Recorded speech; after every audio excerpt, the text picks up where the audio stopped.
Meron ba kayong hindi na ginagamit na mga damit? Maaari niyo pong ipadala sa grupo na ating pong nakilala. Sila ang Damit Dignidad. Dahil ang mga damit na kanilang nakukuha, ipinamimigay po nila yan sa mga taong nasalanta ng bagyo o sunog. Pero may kakaiba pa silang ginagawa bago ipamigay ang mga damit. Kung ano ito, panoorin po natin. Tulong-tulong sa pagsulong.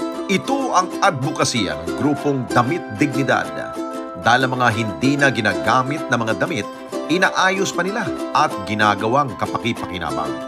May 10, 2022 yung kanyang eksaktong date ng pagkakatatag. Ang ideya po kasi galing po ito dun sa mga nakikita nating mga nasasalanta o nasasakuna at yung mga nag-outreach, nagbibigay ng mga damit. However, may nakikita po kasi kaming mga nagre-reklamo dati noon na ang damit na nabibigay, madumi, hindi masuot, sira-sira, may gown pa, mayroon pag-uniforme ng mga security guard o what, hindi niya mapapakinabangan daw po. So, naisip po namin after that, dahil naghahanap kami ng advocacy na pwedeng ituloy nung aming grupo, naisip namin na bigyan ng dignidad yung pagbibigay ng mga damit sa mga nangangailangan. So, nag-start po siya sa outreach program. Nag-ipon po kami ng mga donasyon, ng mga youth clothing. Kaya po nagsimula din yung pangalan na Damit Dignidad. Para bigyan po ng dignidad yung tao na binibigyan dahil sila ay mga nangangailangan na salanta na. Minsan ang feeling kasi nila parang, alam mo tayo, pag naabutan, minsan parang nahihiya tayo, nawawalan yung dignidad natin. No?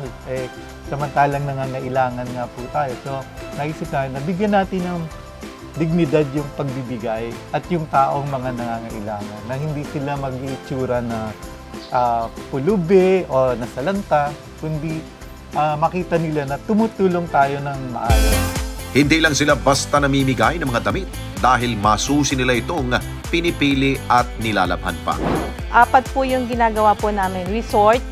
Sinosort po muna namin kung ano yung mga pwedeng i-donate, kung ano po yung pwede namin itabi, yung katulad ng mga coat, gown, for future use po namin para po sa ukay-ukay. We wash po. Yung mga talagang marumi po, kung kailangan po laban, pero maayos pa talaga at nakakahinayang pong itapon, nilalaban po namin yon. Pagkatapos nun, we pack. Pinapak po namin ng 3 to 4 pieces po per isang tao. May size po yun kung halimbawa for female, medium size, or for male, large size. Pang-baby naman po, naka-age naman po yun. And then we distribute. Pag nakaipon na po kami ng maraming damit, o katulad po pag may mga sakuna na po na ganyan, na bagyo, na nangailangan na, o may nasunugan po, naka-ready na po yun, pamimigay na po namin. Galing po lang po sa donasyon ng mga tao. Minsan po kasi lang po kami online, nagpo-post lang po kami online, humingi kami ng tulong. Kanya-kanya lang po yung mga members namin. May dumarating po sa amin. May naghahatid po dito. Tapos kami po, yung mga members din po, nagde-declutter kami ng sarili naming mga cabinet, dinadala na lang po namin dito. Ganon. Kaya na po, dumami na lang ng dumami. Meron man o walang bagyo, tuloy lamang ang pamimigay nila ng damit sa mga tao. Kasi hindi lang po kami sa sakuna nagbibigay.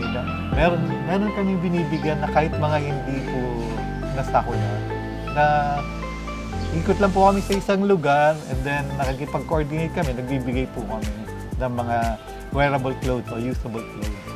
Ang dahilan po nun, ang tingin namin, nakakatulong po yun sa pamilya. Kasi malaking bagay po ng pamilya, yung mga pumapasok. Nakakadagdag pa sa kanilang pangangailangan na sa gastusin, yung mga damit. Diba? Bibili sila sa mga ukay-ukay din kasi hindi naman sila kabili ng ano. So ito naman, pareho din ng nasa ukay pero malinis naman.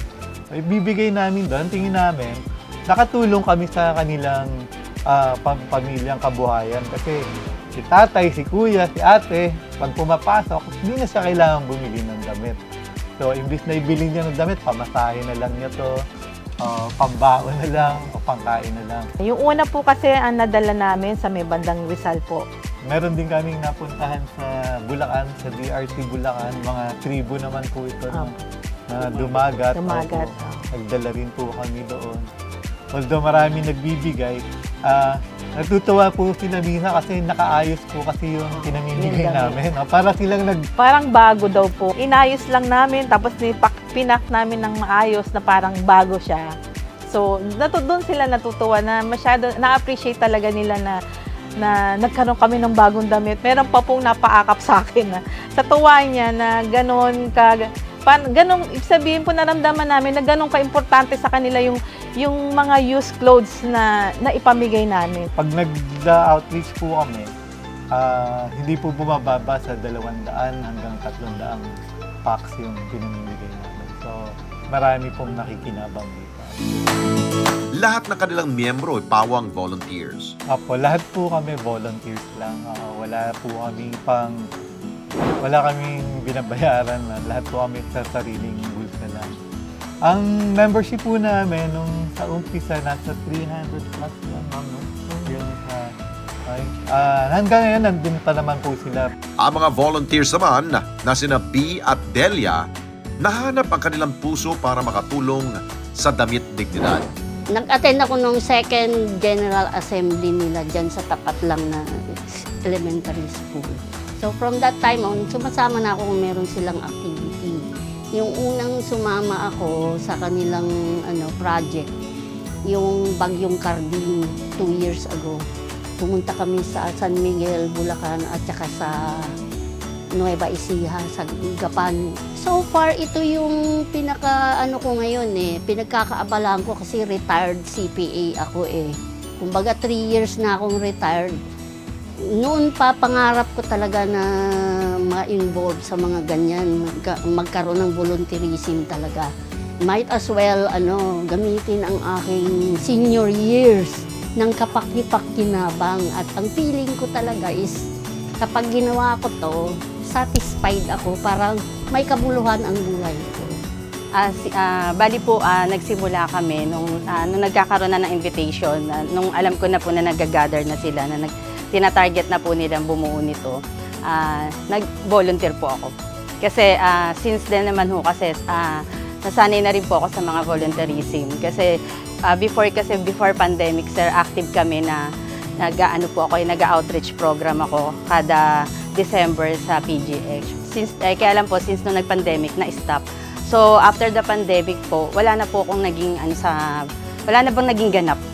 So, parang hinahanap po ng katawan ko yung meron po akong ginagawa para sa kapwa ko. So, nung nabalitaan ko po na nag-aano nga po sila nito, I decided to join po.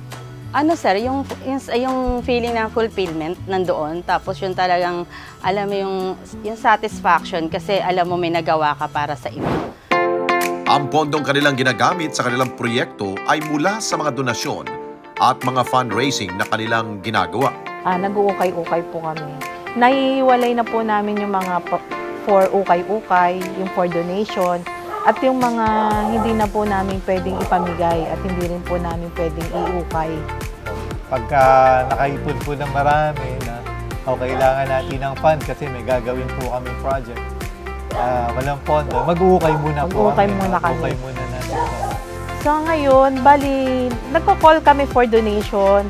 Meron naman po nagbibigay sa amin pero limited lang po sa cash po, limited. May nagbibigay po sa amin kasi kailangan po namin bumili ng plastic na paglalagyan ng mga repack clothes, tapos ng sabon.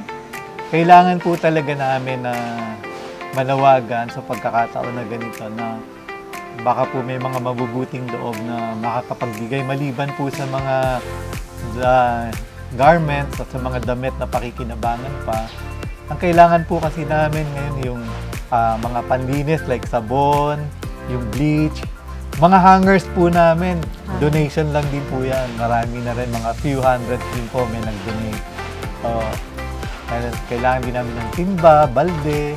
Pero sa ngayon na meron sapat pa naman po. Pero kung makakatulong po kayo, hihingi po kami ng tulong. Ang aming pong FB page ay Damit Dignidad Pilipinas. Pwede po silang mag-message sa Damit Dignidad Pilipinas page po. Ika nga nila, you are what you wear. Kaya naman ang Damit Dignidad Pilipinas, sinisiguro na maayos at presentable ang bawat damit na kanilang ipinamimigay. Dahil ang damit ay simbolo ng pag-asa at bagong simula sa mga taong dumanas sa matinding pagsubok sa buhay sa panahon ng sakuna. Kami ang Damit Dignidad Pilipinas. Certified E-Responder! Mga kababayan, salamat po sa inyo pong pagsubaybay sa Responde Mata ng Mamamayan. Para mapanood pa ang iba pa naming pagresponde sa ating mga kababayan, i-click lamang ang subscribe button o i-follow lamang ang Net25 social media pages at Net25 TV.